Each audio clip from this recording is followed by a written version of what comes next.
Chemistry का एक topic है वाष्प दाब। वाष्प दाब से रिलेटेड हमारे दैनिक जीवन में जो है एक घटनाएँ घटित होती है।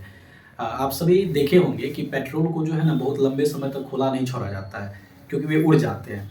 तो इसके पीछे क्या मामला ज़रा वो समझते हैं। आप क्लास 12 की केमिस्ट्री में सॉल्यूशन चैप्टर में एक चीज़ पढ़ते हो, एक टॉपिक पढ़ते होंगे वाष्प दाब।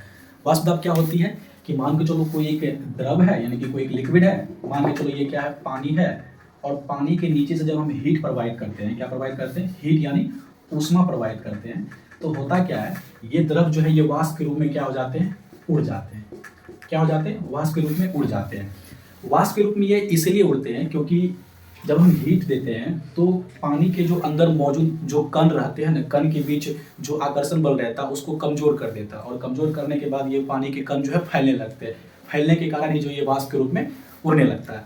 लेकिन ध्यान देना, पेट्रोल जो है ना, पेट्रोल के अणु के बीच जो है, अणु या परमाणु जो भी कह सकते हो, या फिर कण बोल दो, इसके पेट्रोल के कण के बीच जो है ना आकर्षण बल बहुत कमजोर रहता है। बहुत कमजोर कहने का मतलब पानी की तुलना में बहुत कमजोर आता है। इसलिए यहाँ पर पेट्रोल को जब नॉर्मल टेम्परेचर भी मिल जाता है ना तो ये वाष्प के रूप में बन के उड़ जाते हैं। जैसे अगर आप पानी को उबालना चाहोगे, यानी कि पानी को जब आप वाष्प के रूप में उड़ाना चाहोगे तो 100 डिग्री सेल्सियस पे उबलता है। 100 डिग्री सेल्सियस के प्लस ही टेम्परेचर जब दोगे तो जाके ये वाष्प के रूप में बदलेगा। लेकिन यहाँ पर पेट्रोल के साथ ऐसा नहीं होता क्योंकि पेट्रोल के अणु के बीच आकर्षण बल बहुत कम होता है।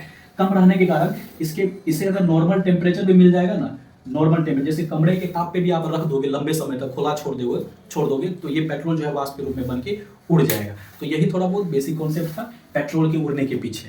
Thank you.